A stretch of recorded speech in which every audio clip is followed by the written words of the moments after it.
Hello, and welcome to Teacher Jeff 40k. Today, I'd like to talk about some little tips and tricks for just getting started in Warhammer 40k. If this is your first time getting into the hobby, especially in 8th edition, I'd like to talk about some basics to go over when choosing your army.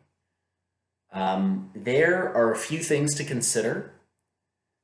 Cost is obviously one of them, but also what units do you buy? What do you want to use? Some of it, a lot of it often comes down to personal preference. You can pick some stuff because it looks cool. There's nothing wrong with that. You don't have to have a game-breaking army right out of the door, or even at all. But there are a few core things to kind of look at before you jump in and just start buying a bunch of models, because we both know that this hobby is quite expensive. So you might want to look into some stuff, do a little research first, and by all means go ahead. But I'd like to sort of help you, sort of rationalize and compartmentalize. Is that the word? Anyhow, to basically make it simpler for you, if I can, or to give you some advice. So first things first, to start an army, you don't need to buy a whole bunch of models right away. I mean, you can if you want to. I feel like though you'd get kind of bogged down. You don't know where to start. There's all this stuff to paint. I think it's best to just sort of start small. And the way that works, you can choose different ways to play in 8th edition, which is very cool. There's something called open play and there's narrative play, which is a lot friendlier to new players. And if you don't have a rule book already, don't worry about it. It's fine. On the Games Workshop website, there is a free PDF that you can download that gives you the general bare bones basic rules of Warhammer 40k. For any army, for everybody, basically. That's great because it means you don't have to invest money in the rule book. The rule book's very expensive on its own. You can survive without it, so don't worry. You don't need to get the rule book. You probably should, but again, that's a conversation for later. So you can get this basic, I think it's like 6 or 7 pages or something. It's basic rules intro to Warhammer 40k that will explain it better than I ever could. But what I want to talk about here is what you should get, or what do you want to get for your first army. Now, there's this thing called formations. This is again for more competitive play. If you're playing open play, which is the very new player friendly version, you can take any models that you want, that you have, and you kind of pile them together and you play a game. And it's that simple. But if you do want to play later with more strict rules, there is something called matched play. Now that requires point values and also certain types of units. So if you're not already familiar with them, there are 7 now different types of units. A few we won't really get to. The important ones, you've got HQ, which is headquarters, basically the leaders of your army. You've got troops, which is exactly what it sounds like. Your regular foot-slogging guys. They do the work, they hold on to things, hold on to objectives. They may do a bit of shooting or fighting here and there too. You've got fast attack, which again is kind of an intuitive title, isn't it? It's fast and it attacks. You've got elite units, which are more specialized troops or sometimes vehicles or monsters or things like that. And you've also got heavy support. Again, kind of an intuitive title. This is usually where battle tanks fit in, or big monsters, that sort of stuff is in heavy support. There are a couple of others. There's one that's called flyers, which it's flyers, surprise. And there's one called Lord of War. You probably won't need to get into that too much, but you can take a look at it. That is even bigger than the big tanks that you already bring. They're just bigger tanks, big things. Massive models, I wouldn't recommend them, getting into them right away. They do look really cool usually, but they're extra expensive.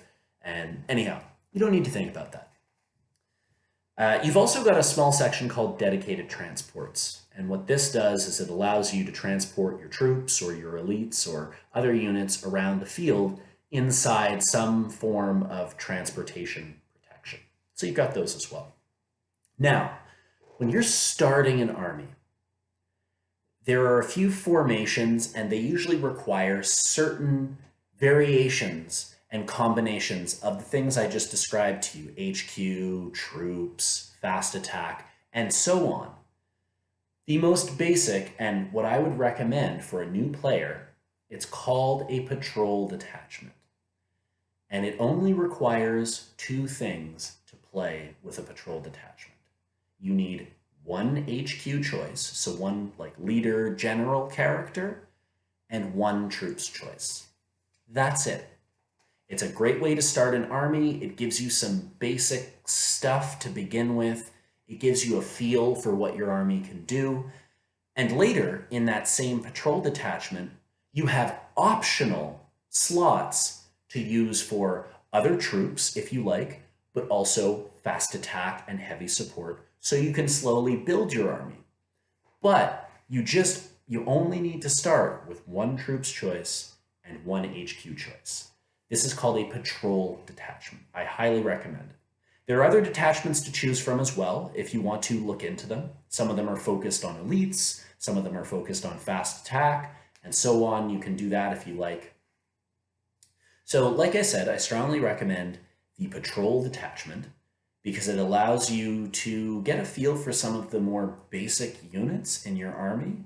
So at the beginning, you won't be bogged down with rules. You'll just have some basic stuff to play with. And also you can start playing small. I would advise against, like I said, going out and buying a whole bunch of models and putting together a huge army and starting right there. I would say play a few games, get a couple of models together, get your HQ choice, a troops, maybe one more thing. Maybe get like one fast attack or one elite, something cool and fun that you want to use, and start there. Play a few games with a very low point cost. Those are a lot of fun, actually. But it will give you a feel for what you can do. So that is my recommendation. You can also always just buy a couple of models that you think look cool and see what you can do from there. There's no shame or nothing wrong in doing that. Might as well give it a shot, right? So I'll give you an example. I play Space Marines. So if I chose a patrol detachment, basic patrol detachment for Space Marines, I would have an HQ choice. So I would take a captain, for example. So the HQ is like your commander character. And I would take a tactical squad of Space Marines. Tactical squad is just 10 Marines. That's it. So five or 10 Marines. It doesn't have to be 10. So it's a very basic way to start a game. It gives you some options. It's very easy to get into. And it also allows you to grow as well. And later, you don't necessarily need to stay married to the patrol detachment. You can use your models in another detachment if you want, if you've acquired more of them over time. So it's just a good starting point, honestly. So once again, the core rules are free. You can get those on the Games Workshop website. And also a bit of advice, there are a couple of boxes that Games Workshop has called Getting Started boxes. Some of them I'd say yes, some of them I'd say no, because they don't give you very many options of what you want to choose. So in Canada, they're $100 each. So I imagine they're probably like 85 or $90 US. And you get a small collection of units that Games Workshop has selected for you. So you don't actually get to select the units yourself. If that's not a problem for you, these are a great way to start the game. You get one HQ choice usually, a troop choice, and then something else. So they give you like a flavor piece or something. They'll give you like an elite slot or a heavy support slot or something like that, which is pretty cool. Um, and they are pretty good value actually, because they cost you collectively, they cost you less than those same units individually. Specific shout out actually to the Getting Started Tau box set is crazy value. It's an amazing value. Now, that aside, those are pretty cool, but again, you don't get that sort of customization. You don't get to choose the units. So for example, Space Marines, once again, they give you a tactical squad, they give you a captain in Terminator armor, and they give you a venerable dreadnought. You don't get to choose the units you want. Those are the units you're getting in your box.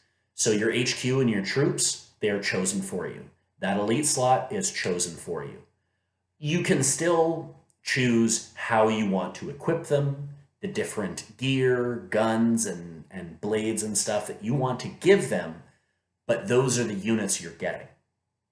Otherwise, you can go to the shop or, find stuff on eBay, whatever, and just select the units you want that you think are cool.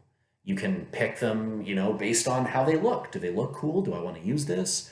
Or I have the codex now. This looks really neat. I want to get this. That sounds cool. And also, one of the greatest things about this hobby is sometimes you could just make stuff. So if you have other pieces lying around, you can just put something together. If it looks, close enough to what you're trying to make, it's fair game, man. So you can just make whatever you want. Don't let other people tell you otherwise. This is the best part of this hobby, is you do get to choose what you want to do with your stuff. You get to make your own army. So do it, man. Enjoy.